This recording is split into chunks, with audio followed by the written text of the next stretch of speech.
اللہ الرحمن الرحیم۔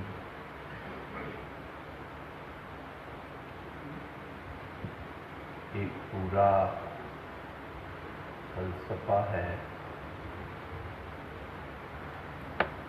اور نظام حیات ہے اور طرز زندگی ہے جس کے دوسرے مرحلے سے دنیا اب گزر رہی ہے۔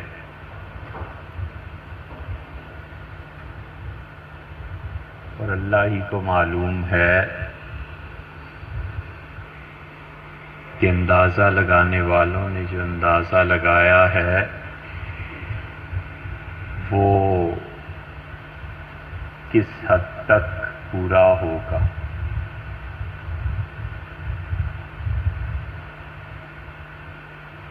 رینیسانس نشأت ثانیہ یورپ نے پورا ایک جدید نظام تشکیل دیا۔ ہماری مراد اس سے ہے اور یہ جو دوسرا مرحلہ گزر رہا ہے، جتنے بھی تھنک ٹینک امریکہ کے اور سرمایہ دار اس کو بڑی قوت سے دنیا پر نافذ بھی کرنا چاہ رہے ہیں اور اپنا تسلط قائم کرنے کے علاوہ ثابت بھی کر رہے ہیں۔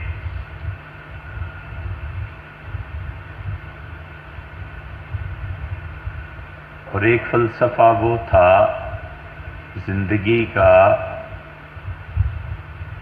جو اسلام نے کم سے کم بھی 1000 سوا ہزار سال اس دنیا کو دیا اور لوگ اس پہ قائم تھے۔ ایک فکرے میں اس کی حقیقت اگر دیکھنی ہو تو مسلمانوں نے دنیا کو یہ سبق پڑھایا کہ اس سارے نظام زندگی کا مرکز اللہ ہے اور بغیر اس کے کہ ہم اسے کوئی جسم مانیں، ساری زندگی، معاشرہ، مملکت، جتنی بھی ایکٹیویٹیز ہیں وہ اسی کے گرد گھومتی ہیں۔ اللہ مرکز ہے اور اس مرکز کے علاوہ کوئی مرکز نہیں ہے۔ اور مغرب نے جو فلسفہ دیا اور جو چیز انہوں نے تبدیلی پیدا کی اور جس پہ وہ اب تک لگے ہوئے ہیں وہ یہ کہ انسان بذات خود مرکز ہے اور ساری زندگی اور نظام اس کے گرد گھومتا ہے۔ بس اب آپ اس بنیاد پر جتنی بھی عمارت تعمیر کر لیں، ساری کی ساری لے دے کے بنیاد رکھے۔ انسان کی راحت، انسان کے لیے کام کرنا، انسانوں کو خوشیاں پہنچانا، انسانوں کو انسانوں ہی کے لیے مارنا اور جان بوجھ کے یا بغیر جانے اب سارا کام اسی پہ ہو رہا ہے کہ کسی طرح انسان کی زندگی سے خدا نکل جائے۔ اور پہلے سارا کام اسی پہ ہوتا تھا کہ کسی بھی انسان کی زندگی اللہ کے بغیر نہ رہے۔ بہت بڑا فرق ہے، اتنا بڑا فرق ہے کہ آسمان اور زمین میں اتنا بڑا فرق کیا ہو۔ ساری کاوش اور کوشش یہ تھی کہ کسی طرح انسان اللہ کے علاوہ نہ رہے، اور کسی بھی طرح انسان اللہ تعالی سے ہٹ کر کوئی چیز ایسی اس کی زندگی میں نہ ہو کہ وہ بنوا کے لائے اسے ایک کم، کہ وہ اللہ کے کسی حکم سے انحراف کرے۔ اور اب کچھ ہو جائے، انسانوں کی زندگی سے خدا کا وجود تو بہت دور کی بات ہے، احساس تک نکل جائے۔ اب یہ فلسفہ دنیا میں چلا ہے، لوگ بری طرح اس سے متاثر ہیں، لوگ اس میں گھل گئے ہیں، اور لوگوں کی ساری ایکٹیویٹیز کا محور خود انسان ہی بن گیا۔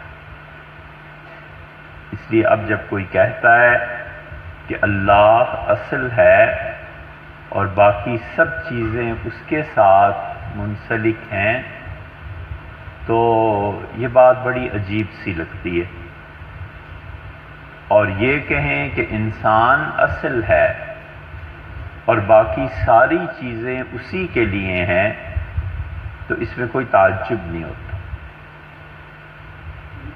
اور اللہ نے ایسی صورتحال کے متعلق کہا ہے کہ وما قدر اللہ کا قدرے، اور لوگوں نے اللہ کو ایسے نہیں پہچانا جس طرح کے اللہ کے پہچاننے کا حق بنتا تھا۔ اور اسی لیے خدا قرآن میں کہتا ہے کہ یا حسرتن علی العباد، ہائے افسوس بندوں کے حال۔ اس افسوس کو اگر آپ دیکھیں قرآن کریم میں، کہ وہ جو چیز آدمی جس کے متعلق تمنا کرتا ہے کہ یہ ہو جائے، وہ ایک خواہش ہے، اور خواہش جو پوری نہیں ہوتی وہ حسرت ہے۔ حسرت ہی ہوتی ہے کہ کاش یہ ہو جاتا، کاش یہ ہو جاتا۔ قرآن نے اس کاش کے لفظ کو غالباً 5 جگہ پہ استعمال کیا، ایک مرتبہ گنا تھا کہ انسان کی کون سی تمنائیں ایسی ہیں جو پوری نہیں ہوئیں، اور قیامت میں وہ اس کو حسرت میں تبدیل ہوتے دیکھ کر کیا ہو چکی ہوگی، اس کاش کا استعمال کرے گا۔ ایک کاش کا استعمال حافظ شیرازی نے بھی کیا ہے، اور انہوں نے مصرع ہے ان کا بڑا مشہور، یہ کہ حرف بود کاش کے 100 جا نوشتہ ہی، زندگی میں ایک حرف کاش یہ رہ گیا ہے، اور سینکڑوں جگہ اسے استعمال کیا ہے۔ کیونکہ آدمی بہت سی تمنائیں لے کر ہی رخصت ہوتا ہے، اور بہت سی چیزوں کے متعلق اس کا رویہ اسے اس منزل پہ لے آتا ہے کہ وہ کاش کی گردان کرتا رہے کہ کاش ایسے ہوتا اور کاش ایسے ہوتا۔ اس لیے کہ انسان میں دو بنیادی طور پہ جو نقائص تو بہت سے ہیں، ان میں سے 2 عمومی طور پہ پائے جاتے ہیں۔ ایک تو یہ کہ ناکامی سے ڈرتا ہے، حالانکہ زندگی میں اصل میں زندگی کی ایک جہت ہے. زندگی تو کوہ نور ہے. مختلف جہتیں ہیں، مختلف سمتیں ہیں، اور زندگی کی پالش، دانتوں کی پالش کراتے ہیں. گھر میں بھی جوتے بھی روز پالش کرتے ہیں. زندگی کی پالش ناکامیاں، زندگی کی پالش دکھ ہے. زندگی کی پالش اور زندگی کو صحیح معنی میں جو چیز چمک پہنچاتی ہے اور جو چیز اس کے حسن کو نکھارتی ہے وہ ناکامیاں ہی تو ہیں. جو آدمی جتنی زیادہ ناکامیوں کا سامنا کرنا پڑتا ہے جسے، اس آدمی میں اگر وہ مثبت انداز سے ناکامیوں کو دیکھتا رہے تو بڑی گہرائی پیدا ہو جاتی ہے. تجربے کا نعم البدل کیا ہے؟ تجربہ آتا ہے، زندگی پتہ چلتا ہے. تو اس لیے یہ دکھ، غم، ناکامیاں، یہ سب چیزیں ایسی ہیں جو زندگی کو عروج دیتی ہیں، اور مسلسل کامیابیاں ملتی چلی جائیں یہ چیز نہیں ہوا کرتی. کہیں نہ کہیں پہنچ کے رکاوٹ بن جاتی ہے. اور جب بنے تو سمجھنا چاہیے کہ اس جوتے کو بہت عرصے سے استعمال کیا ہے، اب اسے پالش کی ضرورت ہے، اور قدرت نے پالش کرنے کا فیصلہ کر لیا. یہ بڑا المیہ ہے کہ لوگ دکھ اور غم سے فائدہ نہیں اٹھاتے. تکلیف اور پریشانی در حقیقت انسان کی سوئی ہوئی صلاحیتوں کو بیدار کرتی ہے، اور پریشانی کہتی ہے کہ اٹھو اور کام کرو. پریشانی کہتی ہے کہ اس کو حل کرو، یہ پازیٹیو سائیڈ ہے. اور پریشان ہوئے اور کنڈی لگائی اور سو گئے، یہ بھی انسانوں ہی کا رویہ ہے. لیکن یہ اس وقت غالب آتا ہے جب تربیت کم ہوتی ہے.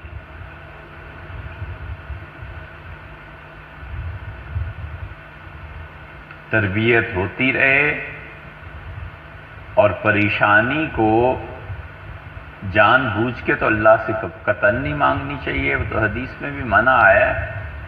لیکن اگر آ جائے سبق سیکھنا چاہیے. آپ فرض کر لیجئے ایک سرمایہ دار ہے اور اسے 1 کروڑ کی پیمنٹ کرنی ہے، 10 کروڑ. دیکھو اس کا دماغ کیسے چلتا ہے. اپنے سیکٹری سے، بھائی سے، دوستوں سے کہتا ہے یار فلاں جگہ دیکھو اتنے پیسے ہیں، فلاں آدمی سے رابطہ کرو، فلاں نے اتنا قرضہ دینا ہے. اب وہ اندر اس کے ساری سوئی ہوئی صلاحیتیں، خیر سرمایہ دار سوتے کہاں ہیں، لیکن وہ صلاحیتیں بیدار ہوتی ہیں. وہ اندر سے سوچتا ہے کہ اچھا فلاں فلاں جگہ پہ بھی پیسہ ہے، اور پھر اسے بسا اوقات ایسا پیسہ یاد آتا ہے جسے رکھ کے ہی بھول گیا تھا. یہ کیا چیز ہے؟ اس فکر نے اسے جگایا ہے. اس لیے جن لوگوں کی زندگی میں پریشانیوں، تکالیف اور دکھ، ان کو مثبت انداز میں استعمال کرنے کی صلاحیت ہوتی ہے، یہ تو ان کے لیے معراج. آپ سیرت کا مطالعہ کبھی کریں، حضور صلی اللہ علیہ وسلم نے زندگی کیسے گزاری، تو ہمیں ان کی زندگی میں 6 مہینے بھی ایسے نہیں ملے نبوت کے بعد جس میں کوئی نہ کوئی تکلیف، پریشانی، اور وہ بھی حد درجے کی پریشانی نہ آئی. زندگی ساری اسی میں گزری.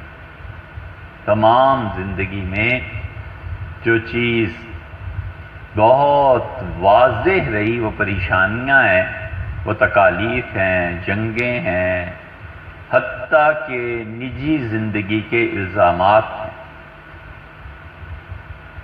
یہ سب ہوتا رہا، اور زندگی کا سفر انہوں نے مسلسل طے کیا۔ تو ایک یہ چیز ایسی ہے کہ پریشانی اور تکالیف اور ان چیزوں کو آدمی اس غم میں مارا جاتا ہے کہ مجھے اچھے دن کیوں نہیں ملے۔ یہ ضروری نہیں ہوا کرتا کہ انسان جو کچھ کرتا ہے وہ اس کا صلہ اس کے سامنے آ جائے۔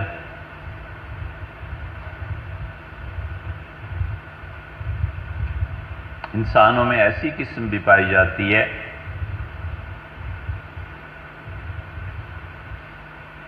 جن کے کام اور جن کی قدر موت کے بعد آتی، زندگی میں کچھ نہیں ہوتا۔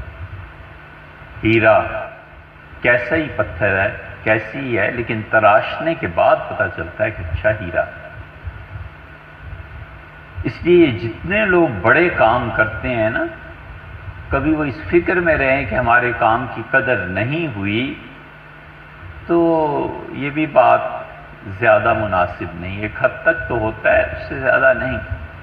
اس لیے کہ عین ممکن ہے کہ اللہ نے اس کے ساتھ یہ طے کیا ہو کہ جب یہ دنیا سے جائے گا تو تب اس کی باتیں سامنے آئیں گی۔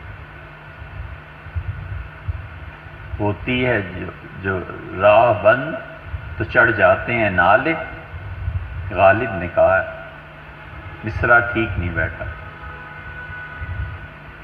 ہوتی ہے جو راہ بند تو چڑھ جاتے ہیں نالے، رکتی ہے میری طبع تو ہوتی ہے رواں اور۔ آپ کبھی غور کیجئے گا، یہ باتیں خاموشی کے ساتھ غور کرنے والی ہوتی ہیں۔ آج اس میں ایک اور اضافہ کر لو۔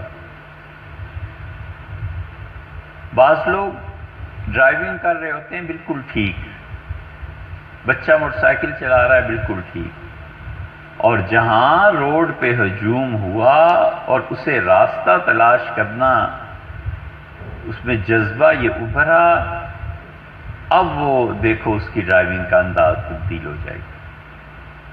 اب وہ کہتا ہے کسی طرح نکلوں اس سے اور اس ہجوم کو کراس کروں۔ پھر وہ جو ڈرائیونگ کرتا ہے نا، پھر اس کی صلاحیتیں سامنے آتی ہیں۔ یہ طبعی بات ہے، بعض بچوں میں نہیں ہوتی۔ کہتے ہیں کیا کریں، اتنی گاڑیاں بس نکل جائیں گے، آرام کرو، صبر کرو۔ اور بعض بچے طبعاً انہیں خود پتہ نہیں ہوتا۔ یہ وہ چیز ہے جو غالب نے کہی ہے، رکتی ہے میری طبع تو ہوتی ہے رواں اور۔ جب رکاوٹ پیش آتی ہے تو پھر اندر کی صلاحیتیں یہ جاگتی ہیں۔ یہ وہ منزل ہے کہ کسی عارف باللہ کو پیش آ جائے جسے اللہ کی معرفت حاصل ہو، اور ایسی منزل پیش آ جائے جہاں گناہ میں جانے کے قوی امکانات ہوں، تو پھر اس کی توجہ اللہ بڑھ جاتی ہے، پھر اللہ کے ساتھ تعلق بڑھ جاتا ہے۔ یہ بنیادی فرق ہے اس فلسفے کے درمیان جس میں اب دنیا کو گزارا جا رہا ہے، اور خاص طور سے یو ایس اے، امریکہ، اس کے تھنک ٹینک انسانوں کو اس منزل میں گھسایا بھی ہے اور گزار بھی رہے۔ اور مسلمانوں نے جو کچھ کیا تھا وہ ایک الگ چیز تھی۔ ایک تو یہ چیز انسان کی بڑی کمزوری ہے، ڈرے نہیں، گھبرائے نہیں۔ اکبر بادشاہ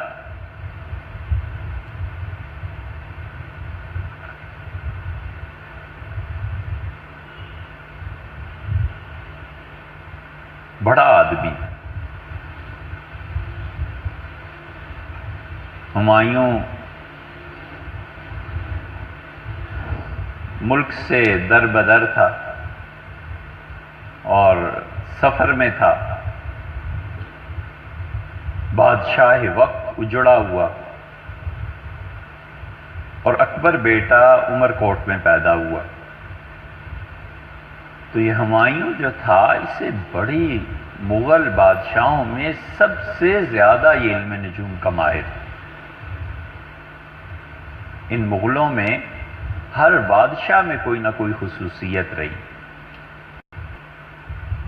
بابر اس کا جواب نہیں تھا ذہانت، عقل مندی، سلطنتوں کی بنیاد۔ یہ بابر بادشاہ اور رنجیت سنگھ کا دماغ ایک تھا کہ رنجیت سنگھ سکھوں میں بس خدا کی ایک نعمت تھی جو ان کو ملی، لوگ اس کو نہیں پہچانے۔ ایسے ہی ہمایوں کو جتنی نجوم میں مہارت حاصل تھی، بڑے بڑے علم نجوم کے ماہر اس کی گرد تک نہیں پہنچتے تھے۔ اس کی وفات بھی ایسے ہی ہوئی کہ اس نے علم نجوم کے ماہرین کو بلایا اور کہا کہ زہرہ ستارہ طلوع ہوگا۔ زہرہ ستارہ جب طلوع ہوتا ہے تو غروب آفتاب کے کچھ دیر کے بعد آسمان پہ بلا تکلف ایک ستارہ بہت چمکتا ہے، اور اس کی روشنی، اس کی شعاعیں، اس کا چمکنا انسان کو متوجہ کر لیتا ہے۔ تو بڑے بڑے علماء کو بلایا اس سے کہا زہرہ ستارے کا آج مشاہدہ کریں گے۔ یہ ناسا والے جو کر رہے ہیں نا، وہ دماغ تھا۔ اور آذان ہوئی اور آذان کے احترام میں وہ بیٹھا، نیچے اتر آتے کہ نماز پڑھے، پھر ہمایوں بیٹھے سیڑھیوں پہ، اور جب اٹھے تو پاؤں سلپ کر گیا بس وہ سیڑھیوں سے، اور وہی آخر پہ وفات کا سبب بنا۔ اکبر اتنی زمین، اتنی فتوحات، اتنا بڑا آدمی تھا کہ یہ جب پیدا ہوا ہے بچہ تو اکبر کا ذائچہ بنایا اس کے والد ہمایوں نے۔ اور ہمایوں کبھی کبھی تنہائی میں اس ذائچے کو سامنے رکھ کے اس کے گرد چکر لگاتا تھا، خوشی سے ناچتا تھا اور کہتا تھا میرا بیٹا ایسا ہے کہ حضرت صاحب قرآن امیر تیمور گورگانی سے بڑھ گیا۔ وہ واقعی ہوا۔ جہانگیر اس کی تزک پڑھنے کے قابل، تو اس کے جہانگیری سر سید نے ایڈٹ کی تھی۔ کبھی جب سے ملک بنا ہے تب سے ان سارے حکمرانوں کو دیکھو انہوں نے کیا کیا، کون کس چیز میں ماہر تھا، تو سب کھل جائے گا کہ قومیں کیسے بنتی ہیں اور کیسے تباہ ہوتی ہیں۔ تو اس کے جہانگیری پڑھنے پہ اندازہ ہوتا ہے کہ اس آدمی کو جانوروں سے کتنی دلچسپی تھی۔ جانوروں کے متعلق وہ تحقیقات جو یورپ اور امریکہ میں اب آئی ہیں، بہت سمپل سادہ، جہانگیر اس مرحلے میں تھا۔ شاہ جہان کے تو خیر کہنے ہی کیا، فلسفے میں اس جیسا آدمی کوئی ان مغلوں میں نہیں گزرا۔ اور اورنگزیب وہ تو ایسا ہیرا تھا کہ اس نے بر وقت سیاست میں قدم اٹھایا، لوگ جانتے نہیں۔ اور آج تک اورنگزیب کی زندگی کے اس پہلو پہ کسی نے نہیں لکھا، اس لیے کہتے ہیں کہ شاید کوئی سنے اور شاید کوئی لکھے، اب اتنی فرصت کہاں۔ لیکن اورنگزیب سیاسی حالات کو بہت اچھی طرح سمجھے ہوئے، جانتے تھے کہ اس ایک لمحے کی غفلت پورے ہندوستان سے اہل سنہ کو مٹا دے گی، ختم کر دے۔ اسماعیل صفوی کا انقلاب آیا تھا ایران میں، اور ایران اہل سنہ کا مرکز تھا۔ قزوین، خود یہ تہران، نشاپور، کون سا علاقہ ہے ایران میں جو اہل سنہ کا مرکز نہیں رہا؟ حکومت آئی اسماعیل صفوی کی اور اس نے کہا قتل عام کرو، تنہائی میں بھی اگر نگاہ پڑ جائے کہ کوئی سنیوں کے مطابق نماز پڑھ رہا ہے مار دو۔ نتیجہ یہ کہ آئندہ نسلیں تبدیل ہونا شروع ہو گئی۔ یہی سعودیہ میں ہوا کہ محمد بن عبد الوہاب، عبدالعزیز، پھر سعود، پھر یہ سارے لوگ جتنے آئے ہیں، انہوں نے وہاں پر خارجیت کو پھیلایا، مارو، قتل کرو۔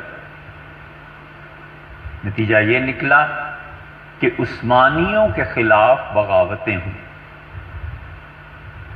اور عثمانیوں میں یہ پاشا سعید پاشا اور حلیم اور محمد علی، یہ اتنے بڑے بڑے لوگ تھے کہ یونان میں بغاوت ہوئی، انہوں نے کچلی، مصر میں بغاوت ہوئی۔ یہ تو سعودیز تھے، ان کی بغاوتیں کامیاب ہوئیں، حرمین شریفین میں لڑائیاں ہوئیں، جو بھی ہوا بہرحال وہ تاریخ کا ایک حصہ ہے۔ لیکن یہ مملکت جو بدلی ہے یہ ان ظالموں کے غلبے کی وجہ سے بدلی۔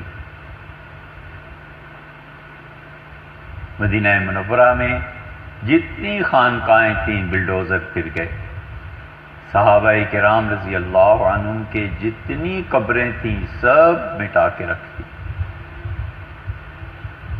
آخری مرتبہ جب حج کو حاضری ہوئی تو خیال تھا جمعہ یہیں پڑھ لیں، تو دوستوں نے کہا نہیں، جمعہ پڑھتے ہیں جرول میں۔ تو جرول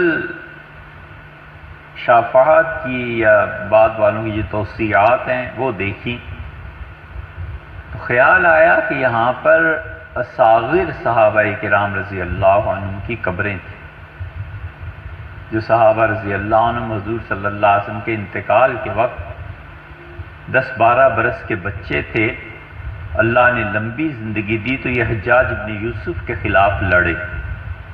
حجاج ابن یوسف کے خلاف جو لوگ لڑے تھے ان کی قبریں وہاں تھیں، ایک قبر جو باقی رہی ہو کچھ بھی نہیں۔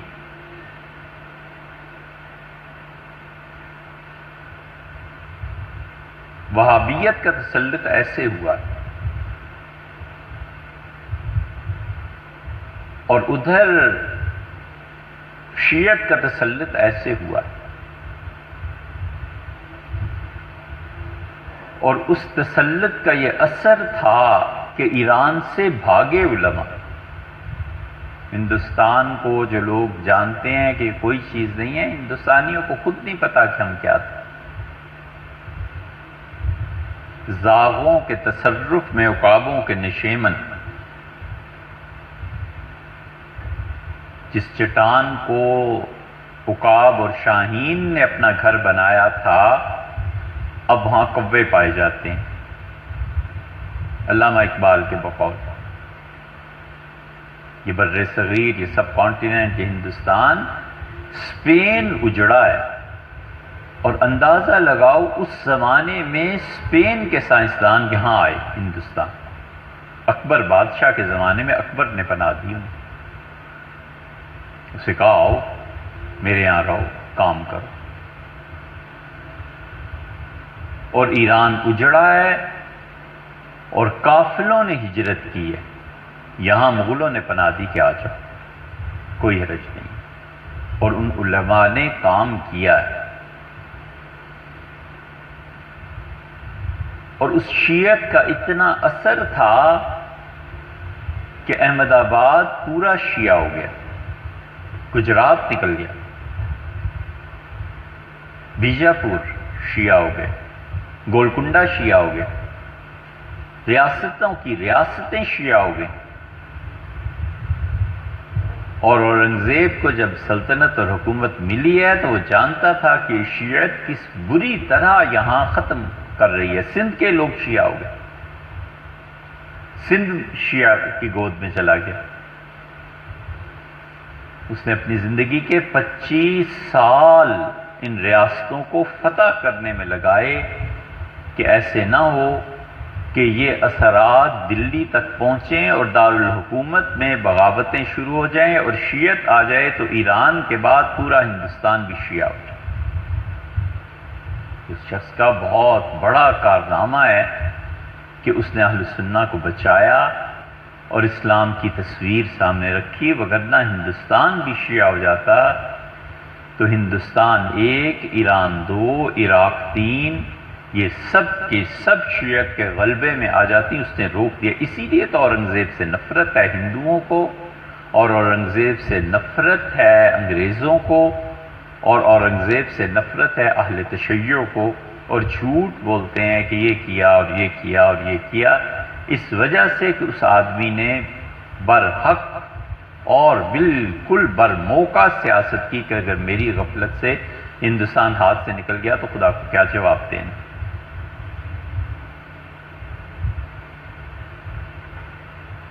فرنگیوں کے ساتھ وہ ہاتھ نبٹتے تھے، فرنگیوں کے ساتھ وہ پنجہ آزمائی کو تیار تھے، مہلت نہ ہوئی، وگرنہ فرنگیوں کی جڑ اکھڑ جاتی۔ فرنگی لوگ انگلینڈ کے لوگوں کو سمجھتے ہیں، حالانکہ انگلینڈ تو بعد میں آیا، پہلے تو پرتگیزی آئے، پرتگیزیوں نے اس علاقے کو بنایا۔ اکبر بادشاہ نے سوال پوچھا دربار میں، اس نے کہا کہ دشمن کے مقابلے میں سب سے زیادہ کام آنے والی چیز کیا ہے؟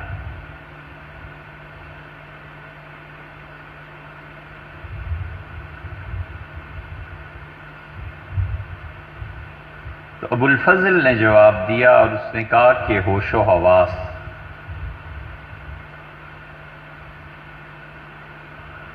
اکبر ناراض ہوئے اور کہا کہ اسلحہ کیوں نہیں کہتے؟ اسلحہ ہے جو دشمن کو مارتا ہے۔ اس نے کہا حضور وہ بھی اسی وقت چلتا ہے جب ہوش و حواس برقرار رہیں، جب حواس ہی برقرار نہ رہیں تو اسلحے نے کیا کرنا ہے؟ اکبر چپ ہو گئے، انعام دیا۔ یہ وہ چیز ہے جو بتانی مقصود تھی کہ آدمی پر جب غم، پریشانی، تکالیف آئیں تو حواس نہیں کھونے چاہیے۔ پیسہ اتنا کام نہیں کرتا، کوئی چیز اتنی کام نہیں کرتی جتنی ہوش و حواس کام کرتے ہیں کہ ذرا ٹھہرو، صبر کرو، ہوش و حواس سے کام لو، پھر جب ہوش برقرار رہتے ہیں تو صلاحیتیں سامنے آتی ہیں کہ اچھا یہ غلطی ہوئی، اچھا یہ صحیح ہوا، یہ چیز ٹھیک ہو گئی، کوئی بات نہیں، آگے چلتے ہیں۔ ایک انسانی زندگی کی بنیادی کمزوری یہ ہے کہ وہ سمجھتا ہے کہ غم اور دکھ اور تکالیف اور پریشانیاں یہ میری زندگی کے سفر کو ختم کر رہی ہیں۔ نہیں، وہ تو اور بڑھاتی ہیں، وہ تو اور آگے لے جاتی ہیں۔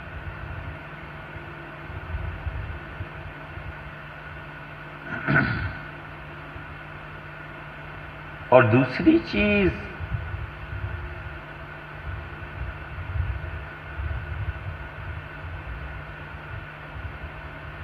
انسانی زندگی میں جو لوگ فضول چیزوں سے اجتناب کرتے ہیں،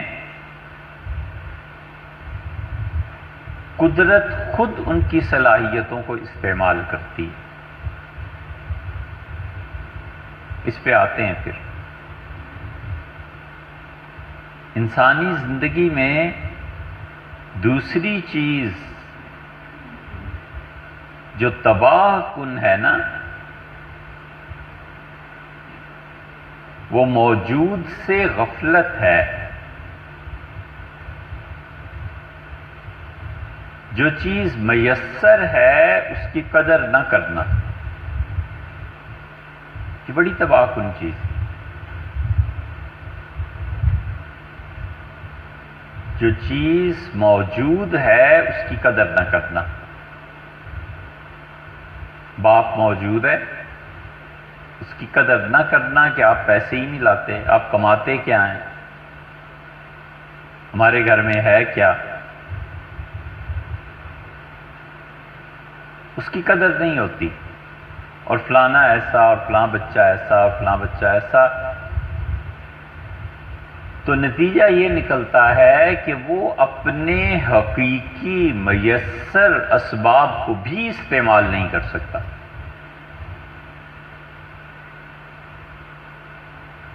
بچہ کہتا ہے میرے پاس سائیکل ہے اور میرے جتنے دوست ہیں سب کے پاس گاڑیاں ہیں, اور آپ نے زندگی میں محنت ہی نہیں کی کہ مجھے بھی گاڑی دے دیتے. تو نتیجہ یہ کہ گاڑی تو ملے یا نہ ملے وہ سائیکل کام سے گئی. وہ کہے گا میں نہیں چلاتا, شرم آتی ہے. تو وہ جھوٹی اور مصنوعی شرم کی وجہ سے روز بس پہ چلا جائے, کسی اور چیز پہ چلا جائے, گھنٹہ وہ 2 گھنٹے برباد کر لے. موجود کی قدر نہ کرنا. یہ چیز اسے جتنا بھی زہر کہیں کم ہے.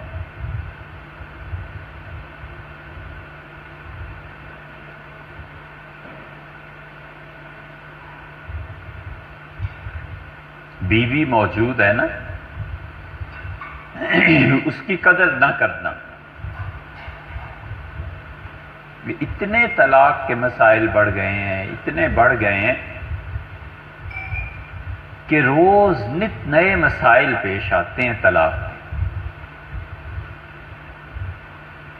وجہ کیا ہے؟ کئی جگہ پہ یہ تجربے کی بات ہے. یہ نہیں ہے کہ طلاق ہمیشہ ہی غلط ہوتی ہے, اتنی غلط ہوتی تو خدا اسے شریعت میں جگہ نہ دیتا. لیکن کئی جگہ پہ دیکھا کہ بیوی جو موجود ہے اور وہ ہر طرح کی خدمت کو تیار ہے, اس کی قدر نہ کرنا اور کسی اور کے چکر میں پڑ جانا تاکہ میں اس کا خادم بن جاؤں. اندازہ کرو, ہے عقل کہ بجائے اس کے کہ تم مخدوم تھے, تمہاری خدمت ہو رہی تھی اور تمہاری ہر خواہش کی قدر ہو رہی تھی, اس منزل اور اس مرتبے سے اتر کے اب شوق چرایا ہے کہ میں کہیں جا کر نوکر لگ جاؤں. دولت بھی اس پہ قربان, صلاحیتیں بھی اس پہ قربان, پھر ناز نخرے اور چونچلے اس کے اٹھانے. وہ اس کی قدر اب آئے گی, کب آئے گی؟ جب وہ جوتے کی نوک ہو. یہ حالت ہے عقل مندی. یہ نہیں ہے کہ دوسری شادی کرتے ہی ہیں لوگ, مجبوریاں بھی ہوتی ہیں, بہت سے فیکٹرز ہیں, ہم اس کی بات نہیں کر رہے, لیکن موجود کی قدر نہ کرنا. آدمی ہمیشہ جو چیز اللہ نے دی ہے اس کی قدر کرے, اور جو چیز اس سے بہتر ہے اس کے لیے جستجو کرے, محنت کرے. لیکن یہ تو کوئی طریقہ نہیں ہے کہ جو چیز اللہ نے دی ہے اسے ضائع کرے. اللہ کبھی بھی انسانوں کو بغیر صلاحیت کے پیدا نہیں کرتا, اور یہی وہ چیز ہے جو بڑے پیمانے پر پہنچ کر اعتراضات کو جنم دیتی ہے. اب خود کبھی سیاست کے طالب علم اگر ہوں تو آپ پڑھیں. پورے یورپ, امریکہ, جتنی ترقی یافتہ دنیا ہے, ایک پریزیڈنٹ پرائم منسٹر بن گیا, جو اپوزیشن تھی اس نے 2-4 بیانات دیے اور کبھی وہ بھی نہیں دیے, چپ کر کے 5 سال گزارے. کہ اب جو موجودہ پریزیڈنٹ آ گیا ہے اس کی قدر کرو, اس کی صلاحیتیں دیکھو, کام کرو. ہیلری کلنٹن کہاں گئی؟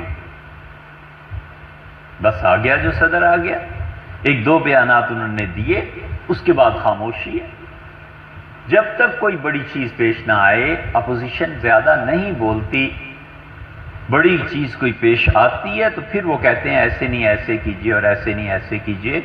ادروائز نہیں بولتے، وہ کہتے ہیں اب چلنے دو نا، کام کرنے دو انہیں، پتہ چل جائے گا۔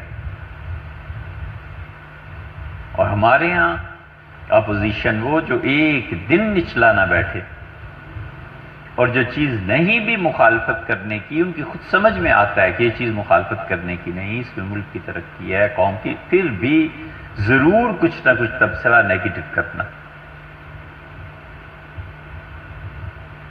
یہ سب ایک ہی جذبہ ہے، اور وہ موجود کی قدر نہ کرنا۔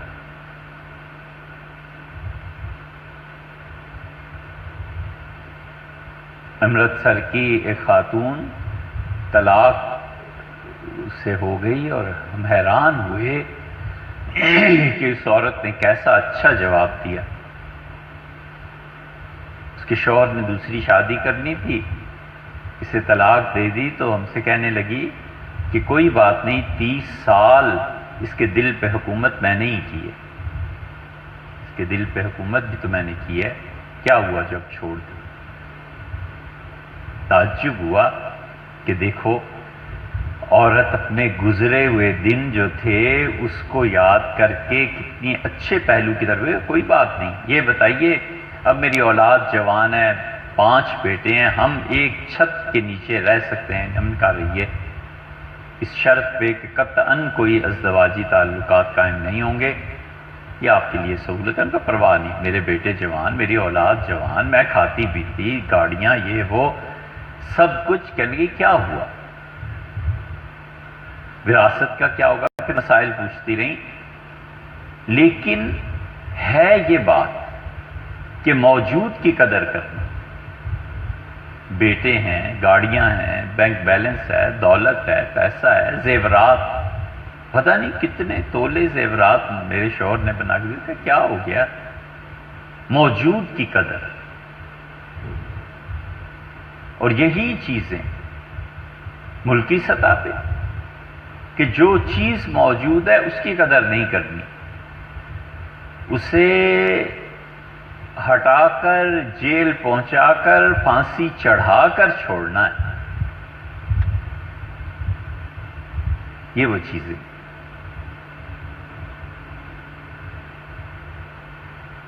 فرد کی تباہی، معاشرے کی تباہی، قوم کی تباہی، اس کی ایک بنیاد یہ ہے۔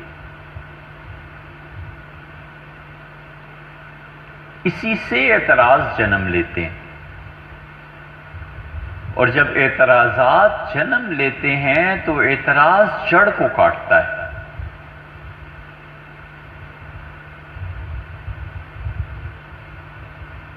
خالص گھی جو ہوتا ہے نا، اس کو اگر زبان ملے اور کوئی آدمی کہے کہ یہ تم میں ملاوٹ ہے، تو وہ کہتا ہے مجھے مت استعمال کرو، چھوڑ دو اور جگہ چلے جاؤ۔ یہ اعتراضات پیدا کرتے ہیں، ہر چیز پہ اعتراض، ہر چیز، نتیجہ اس کا یہ نکلتا ہے کہ موجود کی قدر جاتی رہتی ہے۔ جب وہ چراغ بجھ جاتا ہے پھر چلتا ہے مارکیٹ میں ڈھونڈنے کے لیے کہ کوئی چراغ ملے، پتہ چلتا ہے اندھیرا ہی اندھیرا ہے۔ اب وہ چیز بھی میسر نہیں جس پر اعتراض ہوتے تھے۔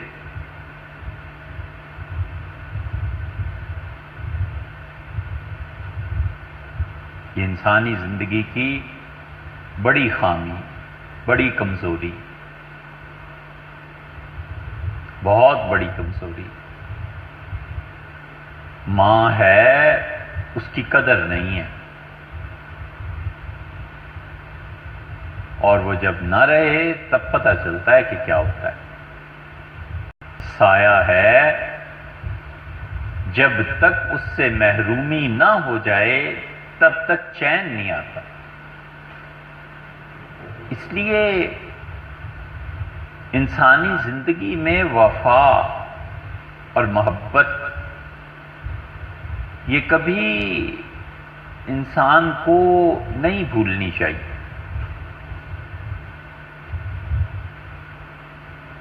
بچے ناراض ہوتے ہیں، بیوی ناراض ہوتی ہے، ماں باپ ناراض ہوتے ہیں، شخصیت ایسی چاہیے جو ان چیزوں سے بلند ہو جائے۔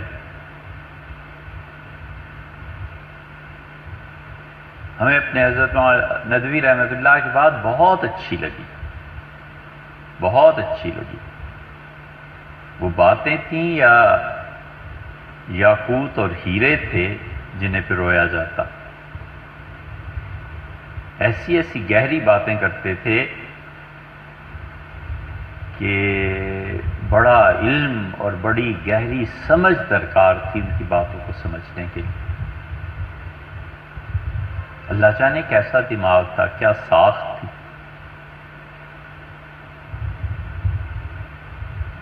دارالعلوم دیوبند کا جلسہ ہوا اور وہاں ظاہر ہے کہ اندرا گاندھی آئی ہوئی تھیں، بڑے بڑے عرب مالدار کروڑوں اربوں پتی لوگ آئے ہوئے تھے۔ تو حضرت اپنی تقریر میں فرمایا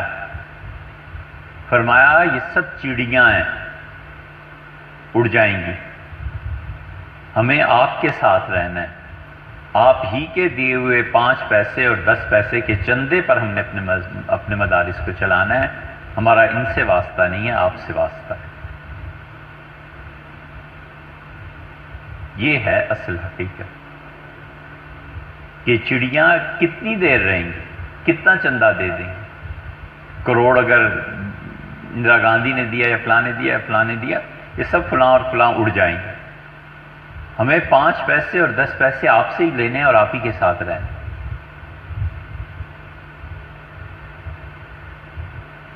یہ وہ طرز زندگی ہے جو وفاداری ہے۔ ناراض ہو گئی اولاد، ماں باپ، بیٹے، کوئی کچھ نہیں، کوئی فرق نہیں پڑتا، انہی کے ساتھ رہنا ہے، انہی کے ساتھ زندگی بسر کرنی ہے۔ 4 دن بیٹھ کے اکٹھے کھایا ہے، 10 دن بیٹھ کے ہنسے ہیں، غم اور دکھ میں ایک دوسرے کے ساتھ رہے ہیں، زندگی کے وہ مسائل جو سلجھ ہی نہیں سکتے تھے اس کے مشورے سے حل کیے ہیں۔ اس نے کوئی راہ دکھائی ہے، کوئی اللہ کا نام سکھایا ہے، کوئی نماز روزہ سکھایا ہے، اس نے پیسے دیے ہیں، اس کی مدد سے کوئی مسجد بن گئی، کوئی مدرسہ بن گیا۔ اس بے وفائی کے کیا معنی؟ یہ ہے ناقدری کہ چونکہ آپ نے منہ پھیر لیا لہذا ہم بھی اڑ گئے۔ لا حول ولا قوت الا باللہ۔ یہ زندگی، یہ اقدار ہیں۔ پہلے تو نہیں اعتراض آیا کبھی، اسی لیے رسول اللہ صلی اللہ علیہ وسلم نے کتنی گہری حقیقت بیان کی ہے۔ آپ نے کہا تعس عبد الدرہم وتعس عبد الدینار، اللہ کی لعنت پڑے سکے کے آدمی پہ، اللہ کی لعنت پڑے درہم اور دینار کے آدمی پہ۔ انعطوا ردو، جب تک تمہیں پیسے ملتے رہیں اور وہ پیسے دیتا رہے تم خوش رہو، وَإِلَّمْ يُعْطُوا، اور جب وہ پیسے بند کر دے تم ناراض ہو جاؤ۔ فرمایا اللہ کرے جو شخص ایسا ہو جائے کہ پیسے کی بنیاد پہ دوسروں سے تعلق رکھے، جب تک چندہ ملتا رہا وہ مقتدی بڑا اچھا تھا، اور جس دن اس سرمایہ دار نے چندہ دینا چھوڑ دیا وہ بڑا برا ہو گیا۔ رسول اللہ صلی اللہ علیہ وسلم نے فرمایا لعنت پڑے ایسے آدمی پہ جو پیسے کی بنیاد پہ تعلق رکھتا ہے، اور پھر فرمایا کہ اذا شیک فلن تقش، اللہ کرے اس کے پاؤں میں کانٹا چبھے اور کانٹا نکالنے والا کوئی نہ ہو، اور اللہ کرے اس پہ مصیبت آئے، مصیبت کو حل کرنے والا اس کی کوئی نہ۔ بدعا دی، نام لیوا نہ اس کا رہے، پانی دیوا نہ رہے، یہ صحیح ترجمہ ہے اردو، کہ محض پیسے کی بنیاد پہ تعلق۔ ہم یہ طلاق کے مسائل دیکھتے ہیں نا تو محض حسن کی بنیاد پہ تعلق ہوتا ہے، اس سے زیادہ کچھ نہیں ہوتا۔ اسی لیے تو 2 مہینے 3 مہینے بھی نہیں کٹتے،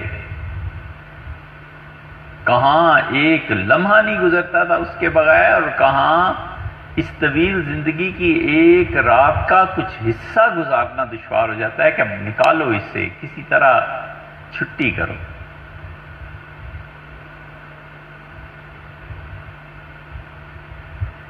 اس لیے موجود کی ناقدری، یہ سب سیکھے سکھائے۔ کبھی ان کاموں میں نہیں پڑنا چاہیے. زندگی کی ناکامی، جو موجود ہے اس کی قدر کرو. جو اللہ نے انعامات کیے ہیں، صلاحیتیں دی ہیں، ان کو استعمال کرو. 2 آنکھیں نہیں ملی، 1 ملی ہے نا، تو اب اس پہ روتا رہے ساری زندگی کہ 1 آنکھ ملی ہے، اللہ کیوں دیا ہے؟ 1 آنکھ تو استعمال کرو نا یار. 2 دینی ہوئی تو دے دیں گے، نہیں دینی ہوئی تو بس ٹھیک ہے. یہ زندگی کے حقائق ہیں. اور انسان کبھی کبھی ان چیزوں کی وجہ سے مار کھاتا ہے. تائس عبد الدکن، تائس عبد الدینار. خدا کی لعنت پڑے، برباد ہو وہ آدمی جو ڈالر کا تعلق رکھتا ہے، برباد وہ آدمی جو پیسے کا تعلق رکھتا ہے. درہم اور دینار ہی اس زمانے میں ہوتے تھے، اب ترجمہ کرو تو کیا بنے گا؟ جو روپے کا تعلق رکھتا ہے.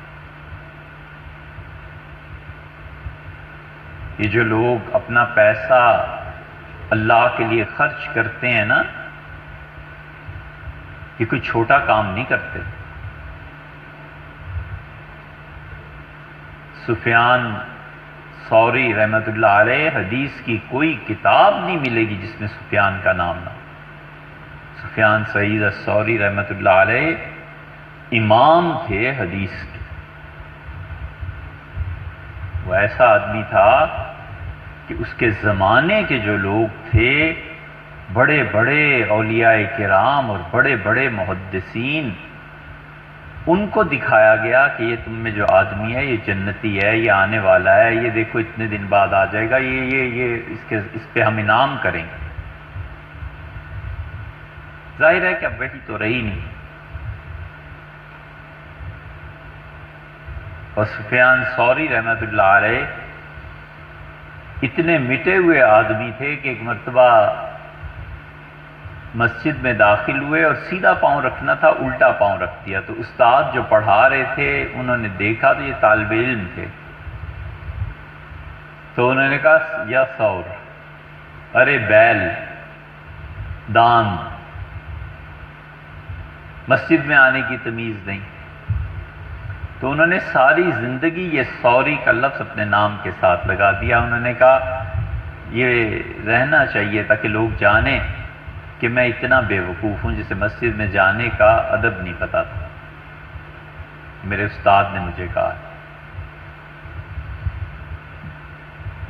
یہ ایسے ہی ہے جیسے حضرت ابو ذر رضی اللہ عنہ نے ایک مرتبہ حضور صلی اللہ علیہ وسلم سے ایک حدیث پہ کہا کہ اللہ کے رسول ایسے اور ایسے ہو پھر بھی وہ جنت میں چلا جائے گا. تو آپ نے کہا رغم عن ابی ذر، ابو ذر کو کتنا ہی ناگوار کیوں نہ گزرے، ابو ذر کی ناک مٹی میں ملے وہ جنت میں جائے گا. تو ابو ذر رضی اللہ عنہ خود اس حدیث کو سناتے تھے اور کہتے تھے حضور صلی اللہ علیہ وسلم مجھے فرمایا تھا کہ رغم عن ابی ذر، ابو ذر کی ناک مٹی میں ملے، کتنا ہی ناگوار کیوں نہ اس سے گزرے. سیدنا علی رضی اللہ عنہ، حضور صلی اللہ علیہ وسلم تشریف لائے، بیٹی سے پوچھا کہ کدھر گئے ہیں، تو کہا میری ان سے کچھ بات ہو گئی تھی اور اونچ نیچ، تو وہ گھر سے غصے میں چلے گئے. رسول اللہ صلی اللہ علیہ وسلم جا کے دیکھا تو مسجد نبوی میں سیدنا علی رضی اللہ عنہ زمین پہ سوئے ہوئے. تو انہیں آپ نے اٹھایا. سیدنا علی رضی اللہ عنہ اٹھ بیٹھے تو زمین کی مٹی ان کے جسم پہ لگی ہوئی تھی. تو حضور صلی اللہ علیہ وسلم نے اپنے دست مبارک سے مٹی جھاڑی اور بار بار فرماتے تھے یا ابا تراب، مٹی والے اٹھ جا، مٹی والے اٹھ جا. حضرت حسن رضی اللہ عنہ کہتے تھے میرے والد کو اگر کوئی ابو تراب کہتا تھا مٹی والا تو بہت خوش ہوتے تھے، کہتے تھے یہ سمانی، حضور صلی اللہ علیہ وسلم نے میرا نام رکھا ہے. سفیان ثوری رحمۃ اللہ علیہ اس عظمت کے باوجود، ان سے کسی نے کہا زمانے میں رواج نہیں تھا نا، کوئی دولت مندوں کے پاس نہیں جایا کرتا تھا، مانگنے نہیں جاتے تھے لوگ، ایسے چندے نہیں ہوتے تھے، لوگ خود ہی دے جاتے تھے. کسی نے کہا کہ آپ فلاں شخص کے لیے سجدے میں دعا مانگتے ہیں کہ جنت میں یہ ساتھ رہے، اس کی کیا وجہ ہے؟ انہوں نے کہا 10,000 تولے سونا اس نے مجھے دیا ہے اور میرے گھر میں رکھا ہے۔ جب کبھی دل میں آتا ہے نا کہ کوئی کام، کوئی چیز، کسی کے پاس جاؤں، تو میں کہتا ہوں جو سونا رکھا ہوا اس کا کیا کرنا ہے؟ تو ان کا اس کا اللہ کو حساب دوں یہ زیادہ اچھا ہے میرے لیے، بجائے اس کے کہ میں اپنی اولاد کو مانگتا چھوڑ کے جاؤں۔ اور پھر فرمایا کہ یہ جو سونا اس نے دیا ہے نا، اس نے ایک طرح سے میرے دل کو بالکل بے نیاز کر دیا ہے، تو میں کیوں نہ سجدے میں اس کے لیے دعا مانگوں۔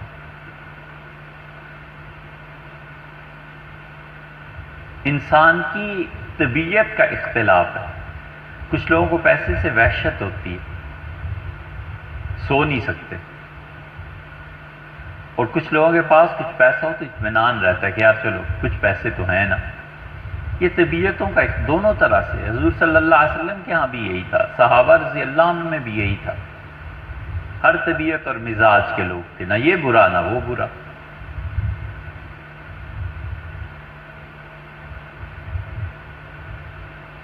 اس لیے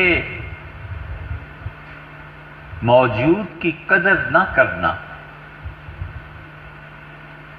یہ ساری چیزیں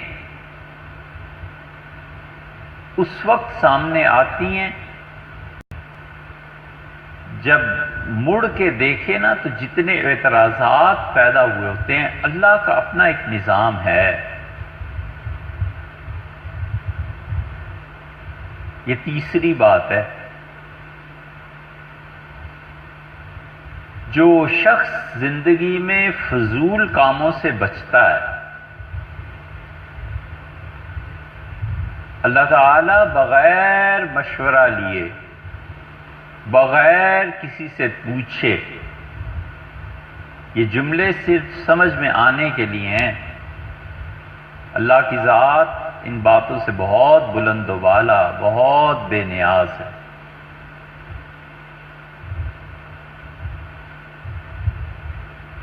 ہمیں یار کچھ وقت اللہ کو بھی دینا چاہیے۔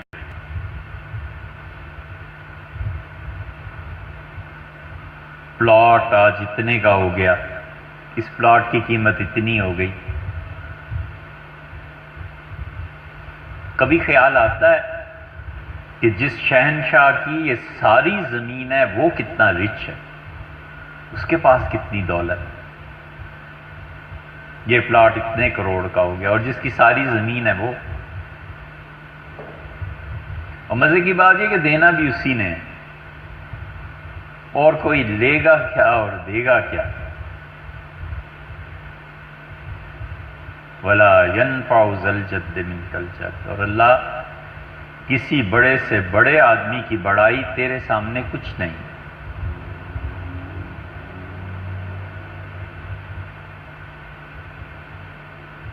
پانی، کراچی میں سکینڈل ہے، اتنا غبن ہو رہا ہے، اتنا کچھ ہو رہا ہے، اور جس کے سمندر ہیں اس کا پانی کتنا زبردست ہے۔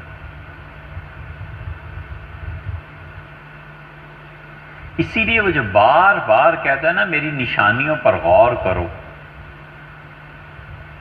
میری نشانیوں کو دیکھو، وہ یہ چیزیں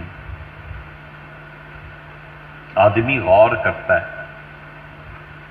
1 2 4 5 بیٹے ہیں اور زمین پہ پاؤں نہیں ٹکتے، اللہ معاف کرے، غرور کی وجہ سے، اور وہ جس کی اربوں کے حساب سے مخلوق ہے، وہ یہ اس کا کنبہ اور قبیلہ اب اربوں میں پہنچ رہا ہے، اور جو گھر کے 5 افراد کو کھلاتا ہے وہ، اور جو پوری کائنات کو رزق دیتا ہے وہ۔ سمجھانے کو قصہ لکھا ہے، حقیقت نہیں ہے، اصل نہیں ہے، یہ صرف سمجھانے کے قصہ ہے کہ سلیمان علیہ السلام نے اللہ تعالیٰ سے کہا کہ اے رب میں تیری مخلوق کی دعوت کرنا چاہتا ہوں، اجازت دے۔ اللہ تعالیٰ نے فرمایا کہ میری مخلوق کی دعوت تم کہاں کرو گے اور کتنا کھلاؤ گے؟ انہوں نے کہا یا رب تو نے سب کچھ دیا ہے، اجازت ہو۔ اللہ تعالیٰ نے فرمایا کہ زمین کی مخلوق یا سمندر کی مخلوق؟ ان کے وہم و گمان میں نہیں تھا کہ یہ بھی سوال ہو سکتا ہے، تو انہوں نے سوچا کہ زمین والے تو کہاں آئیں گے، تو سمندر کی مچھلیاں آسان ہے، تیر کے آ جائیں گی۔ ان کا اللہ سمندر کی مخلوق،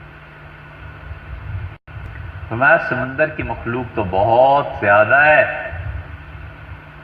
تو کھانا کب ان کو کھلاؤ گے، کیا پکاؤ گے؟ تو ان کا یار اب 6 مہینے دے دے، تو 6 مہینے میں بالکل تازہ کھانا انہیں دوں گا۔ تو اللہ تعالیٰ نے 6 مہینے دے دیے۔ تو انہوں نے سمندر کے کنارے بڑے بڑے دسترخوان بچھائے، میلا میل تک جنات نے دسترخوان بچھائے۔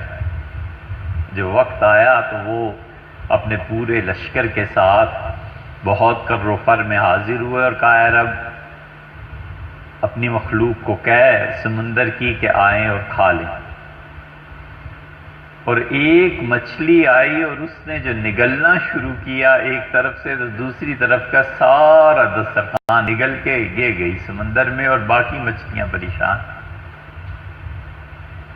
تو اللہ تعالیٰ نے فرمایا کہ یہ تو ایک مچھلی کا حال ہے، ہم اس جیسی اور تمام کائنات میں اس سے زیادہ رزق روز دیتے ہیں، تو کہاں کھلائے گا؟ وَفِي السَّمَاءِ رِزْقُكُمْ، اور لوگوں آسمان میں تمہارا رزق ہے، وَمَا تُوعَدُونَ، جس کا تمہارے ساتھ وعدہ کیا ہے وہ ہمارے پاس ہے۔ تو اللہ کو بھی کبھی وقت دے آدمی، سوچے کہ ساری کائنات اس کی ہے، رزق اس کا ہے، زمین اس کی ہے، پانی اس کا ہے، یہ دن اور رات کا تغیر اس کا ہے، یہ نیند اور بیداری اس کی ہے۔ اسی لیے آیا نا وَسَبِّحْ بِحَمْدِ رَبِّكَ حِينَ تَقُومُ، اور جب تم اٹھو تو اللہ کی ایسی تسبیح بیان کرو جس میں حمد ملی ہوئی ہو۔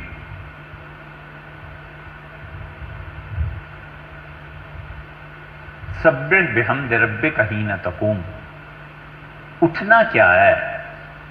مفسرین نے لکھا ہے کہ جب بیٹھا ہوا اور اٹھے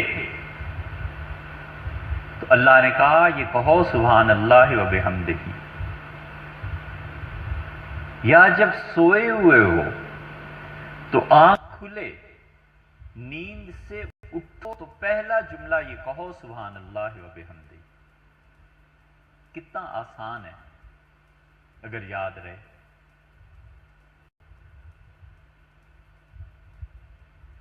کتنا آسان ہے اللہ کا یہ قرب کہ جب تم اٹھو تو یہ کہو، اللہ کی تسبیح بیان کرو جس میں حمد ملی ہوئی ہو، سبحان اللہ و بحمدہ، پاک ہے اللہ کی ذات ہر عیب سے اور تمام تعریفیں اللہ کے لیے۔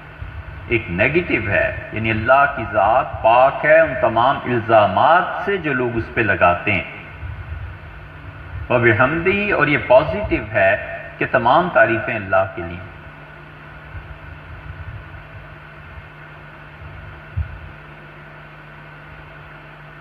یہ رمضان آ رہا ہے نا،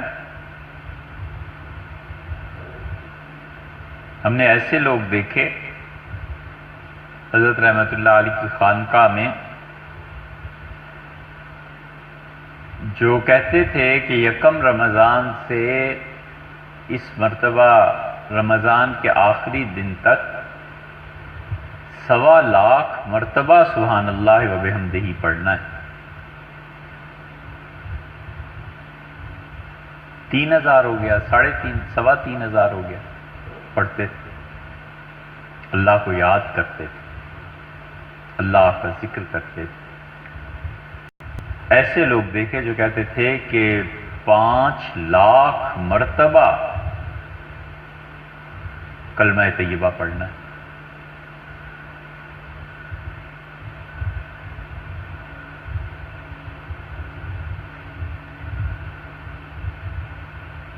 ایسے بھی لوگ دیکھے جو کہتے تھے کہ 50 مرتبہ قرآن پڑھنا اس رمضان میں، وہ کرتے تھے۔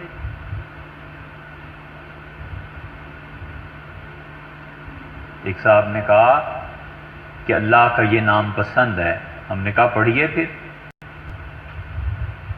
کہنے لگے کتنا؟ میں نے کہا کروڑ مرتبہ تو پڑھو رمضان میں۔ کہنے لگے بالکل ٹھیک۔ آخری دن بتایا کہ 1,05,00,000 مرتبہ پڑھا۔ میں نے کہا بہت اچھا،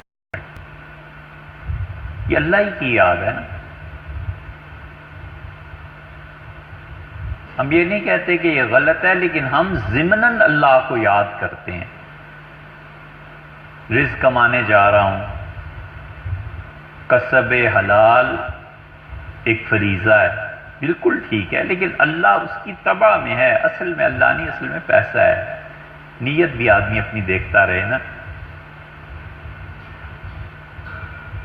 طبعاً اللہ کو یاد کرتے ہیں،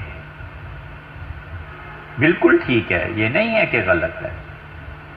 کھانا کھاتا ہوں اللہ کے لیے، لیکن کھانا جس دن ذرا اوپر نیچے کا مل جائے نا، پھر پتہ چلے اللہ کے لیے صبر کتنا ہے۔ وہ تو شکر کا کھانا تھا نا، صبر کتنا ہے۔ یہ سب چیزیں ہیں،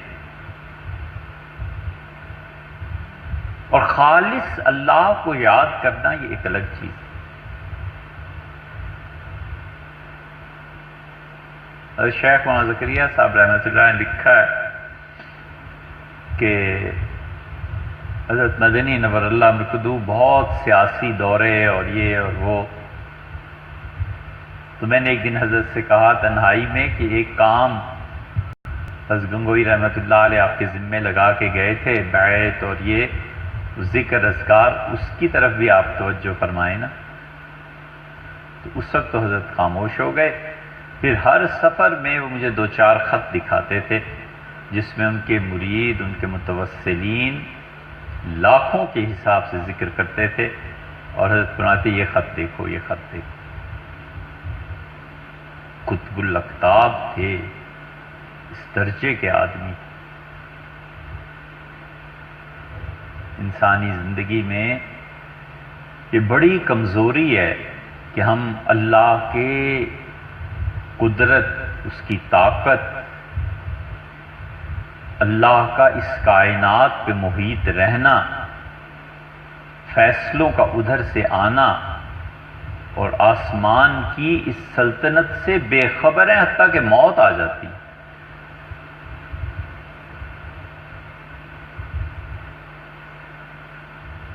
اس لیے آدمی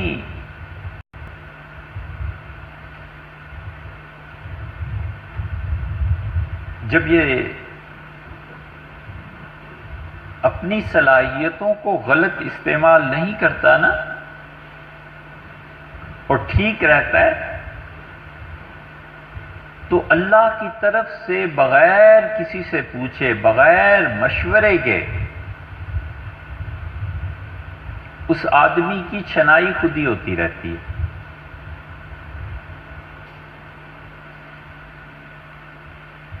ٹشو پیپر، چھنائی خود ہی ہوتی رہتی ہے۔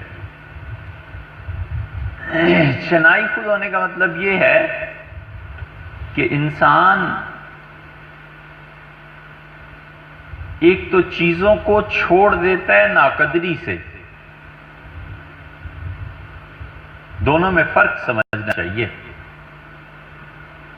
ایک تو چیزوں کو چھوڑ دیتا ہے اپنی ناقدری سے، اور ایک آدمی کو محروم کر دیا جاتا ہے اس کی اپنی ناقدری سے۔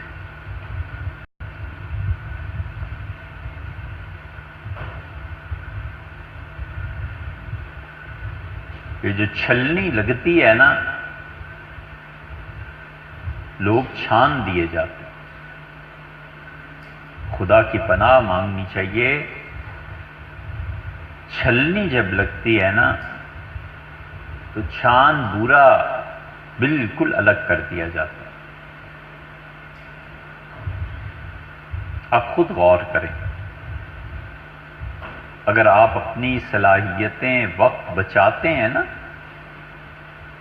تو وقت کے ساتھ ساتھ قدرت کچھ لوگوں کو آپ سے ہٹاتی ہے اور کچھ کو شامل کرتی ہے.